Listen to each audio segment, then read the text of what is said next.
Hey, what's up, everyone? My name is CamilaEran. I am the host of a no smoking YouTube channel. I make videos about transgender related content. I make day in the life videos. I make dating advice videos. I make all different types of content. But today I'm making a video related to detransition content. I'm going to be talking about what it's like to go through a transition. Do it for some time and then realize maybe having cognitive dissonance and going back to your original gender that you were born as. My experiences with detransition, phases that I have gone through myself, and why I went through those. I'm going to share what I felt, what others around me felt about my experience, and shared with me. I'm very sensitive about this topic, so I am a bit shy sharing this. I'm a bit closed off, but I'm going to go ahead and share about this. If you're new to my channel, my name is Camila. I make videos, upload about once a month, and if you'd like to subscribe, please consider. If you're not, you probably will by the end of this video. Please give me a thumbs up if you're new here, and let's get started. Detransitioning. Detransitioning is a lot more common than you read about in statistics. It's actually pretty common for someone to start HRT and realize it's not for them.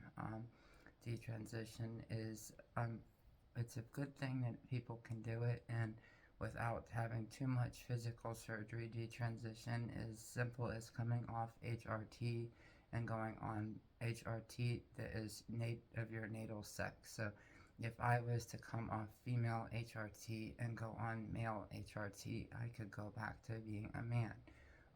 My experiences with that have been limited time, but there was a lot of reasoning why I would want to go back to being what I was born as a boy. So going back to being a male for me may look different than what going back to being a male would be for someone else. I may choose to present an feminine nature, where someone else may choose to wear short hair or bind their breasts or have a bilateral mastectomy. It just depends on the person and where they're at in their life and what's most comfortable for them. For me, having breast is something that I have to deal with from my transition, so it's something that I basically live with. It's a decision that I made that I can't change, and surgically I could, but it's not something that, unless I end up getting sick down the line with my breast health, that I will get them removed, because I'm not considering that right now. But it's something that currently I am okay with my decisions that I've made. Some people are not okay with that and need to go get a double mastectomy immediately. And cutting their hair short may be more gender affirming, going back to being a male. It just depends on the person. It's a case to case basis, and I'm not explaining this from a medical point of view. I am explaining this from just a personal experiences that I've gone through several phases where I believed that I needed to go back to being male.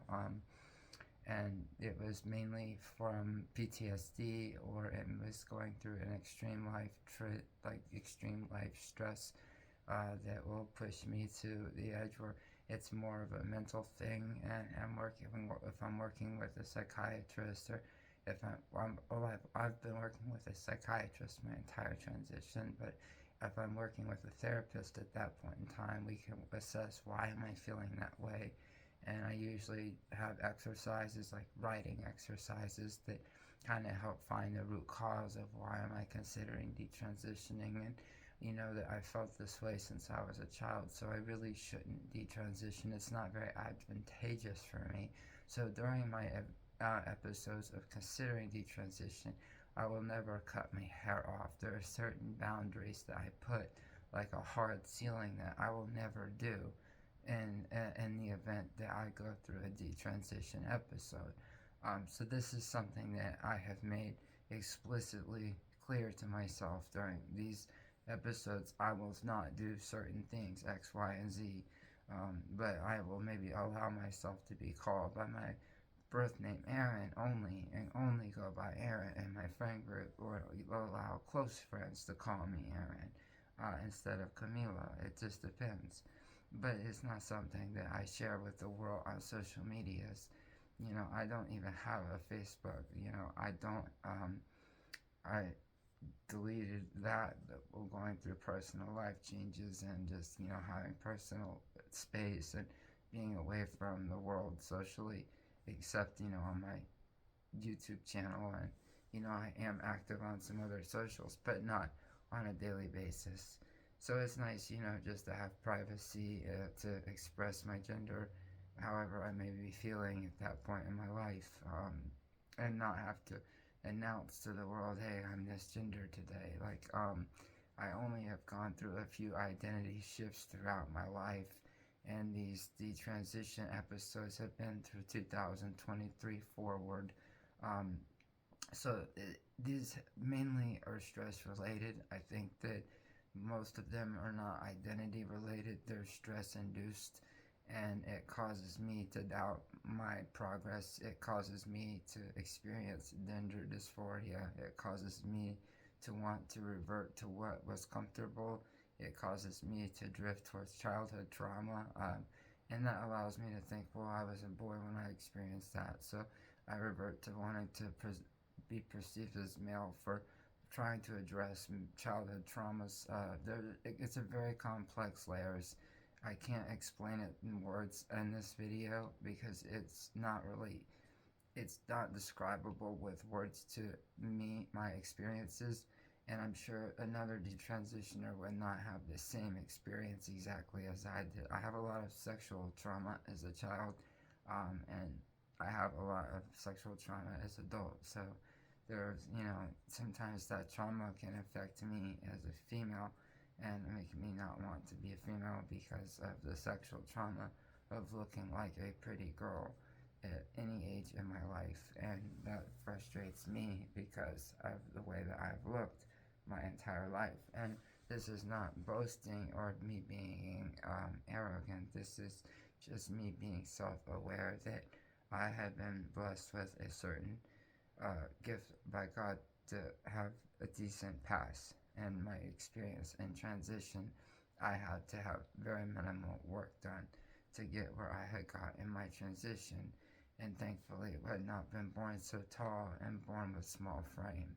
So this gave me some good experience in my transition early, where most people have to spend 5 years to get where I started. And I was very blessed in that sense. So my transition was smooth, and I had a solid foundation. But leaving that and trying to run back to male is never easy. So I never made it very far in these detransitions. Running back to male is, it's like grabbing a bottle of liquor and pouring yourself a couple of shots of whiskey neat and drinking it. It's running away from your problems. You don't solve your problems with substances. You don't solve your problems with running away from your transition. You don't solve your problems with gambling. It's just like running away from any other problem is running away from your transition, because your transition is part of your core identity, is part of your gender identity, and that's important to you. And when you run away from yourself, then you're not dealing with reality, and you're no longer grounded anymore. It's important to be grounded in reality at all points, because when you lose that, then you lose yourself and your self-purpose and your self-identity. And then your life can become all sorts of fucked up. You're more prone to addiction and risky behavior and impulsive behavior. And at least for myself, this is what I have found to be self-evident. So, my experience is that I could, quit smoking cigarettes and then start to detransition. I'll pick cigarette smoking back up, or I, can become very impulsive and then hook up with someone on a dating app after this is long time ago, but I'm explaining something that I would impulsively do should I try to detransition. When I was 24, I was impulsive. and did that, and it was like a very impulsive thing, and it was like I was back in college again. It's weird, but you can have very risky behavior when you try to detransition, especially if you're doing it fast. So it's like something you should never rush, even if you're detransitioning for the most pure and wholesome reasons. Um, is something that should not be rushed. If you're MTF and you're going out and chop your hair off, it can really mess with your head. I've seen it happen to people. So I don't recommend drastic haircuts. Gradually cut it off slowly. Get a little bit off at a time. If you're gonna cut your hair off, do a little bit at a time is what I suggest. But for me, detransition wouldn't make me look any different physically. It would be more of an identity thing for myself and then physical presentation. I will always present female. It's easier for me socially and mentally to just be this way. Um, but that's, detransition in a nutshell is more about your self identity than what the world sees. Most of us that have gone through a long term HRT journey on hormones are not going to be able to go back to our original state. An male to female transgender person that has been on HRT, let's just say 10 years, um, is not going to be able to go back to being and looking like a regular male, especially if she had her facial hair removed and had, let's just say she got a bunch of filler and had her facial hair removed and a rhinoplasty. Just three things.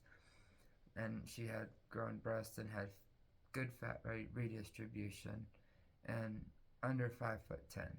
Trans woman like this is a hypothetical person. She goes back to being a man. Even if she cuts her hair short, she's still got to bind her breast.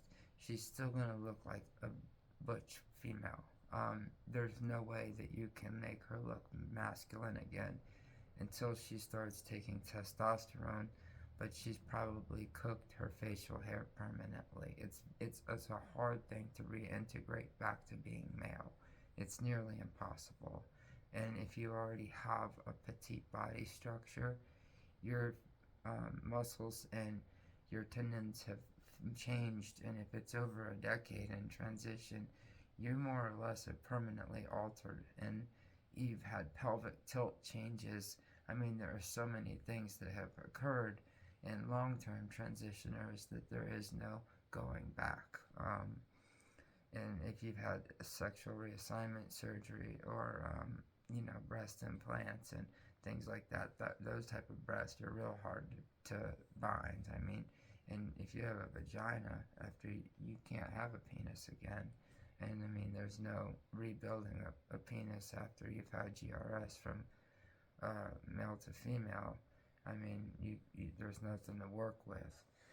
So it's like you're completely fucked if you were born with a penis and then you turn that into a vagina and you want to get a penis again.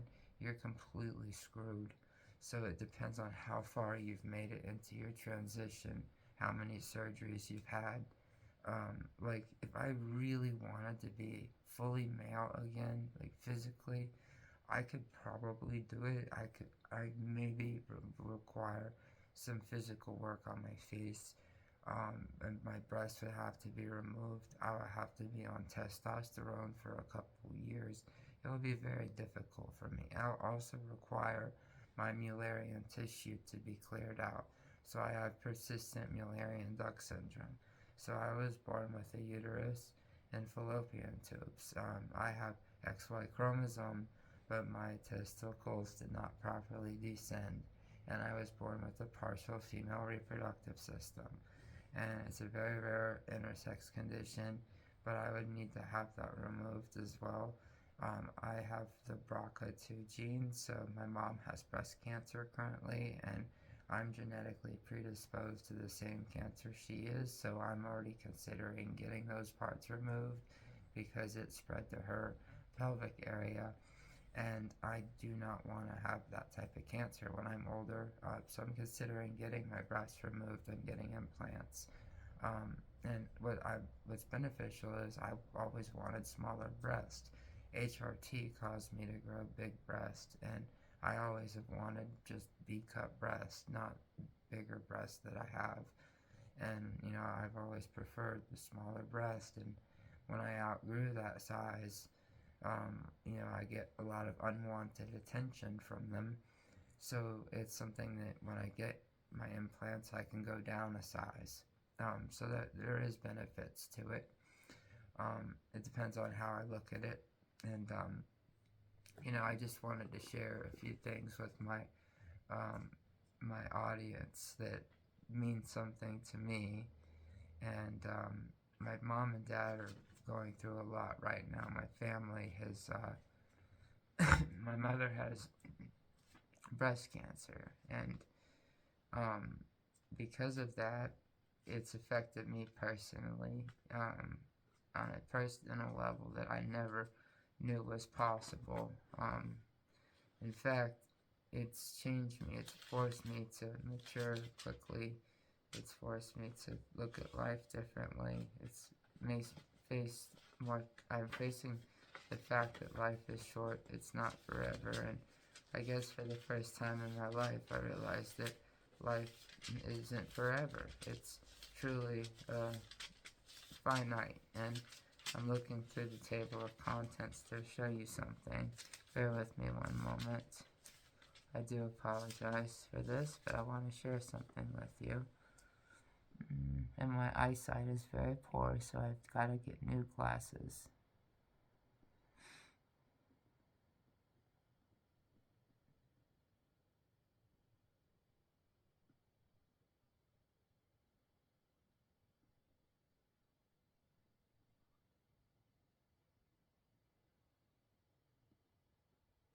If I cannot find it, I will share it with you in the next video.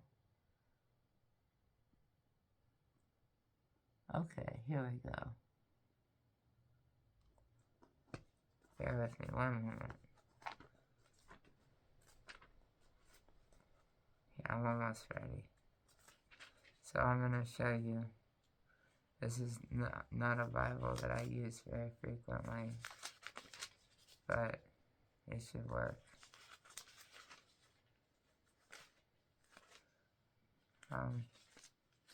I'm so sorry. I am having trouble finding it in this. Oh, here's the book of Ephesians. So this was written to the church of Ephesus by Paul. Ephesians 6:1 is the first Bible verse I ever learned. And children, obey your parents in the Lord, for this is right. Honor their father and mother, which is the first commandment with promise. That's Ephesians 6:1 and 2. So this is my first Bible, by the way. This was given to me when I was basically when I was born. I was born my first name was William, so I used to practice writing W's in it. Yeah, this is my childhood Bible. I took a different one to school. Mine was leather bound, but this is my first Bible. But yeah, obeying your parents and the Lord, for this is right. And so spending time with my parents on the phone and trying to pay attention to what they say, because I know their time is limited. And I'm just trying to ask them all of these questions about life, asking for advice. And it's hard. They told me to come up to Massachusetts and build a life for myself up here. And I've done that. I've made some lifestyle changes that I never thought were imaginable. And it's wonderful. And in certain ways, I've never been better. In certain ways, I'm dealing with some of the hardest things in my life. But I'm very happy with certain progresses in my life, and I call my parents every day and pray for my family every day. I ask my audience that you please pray for me and my parents and my family. Going through a lot in my personal life, and I'm just sharing this with everybody. This detransition video is an experience that I have gone through several times, and it's helped me realize that You cannot change your gender. It's something that you're born as. My experience with the whole transition has helped me realize one thing. It socially conditions one to live as a female. I live as if I was born one. I was born with the female reproductive system, so I think I kind of bypassed the trans uh, label. I really am biologically female to some capacity, so I feel like I have earned my right to use the women's bathroom.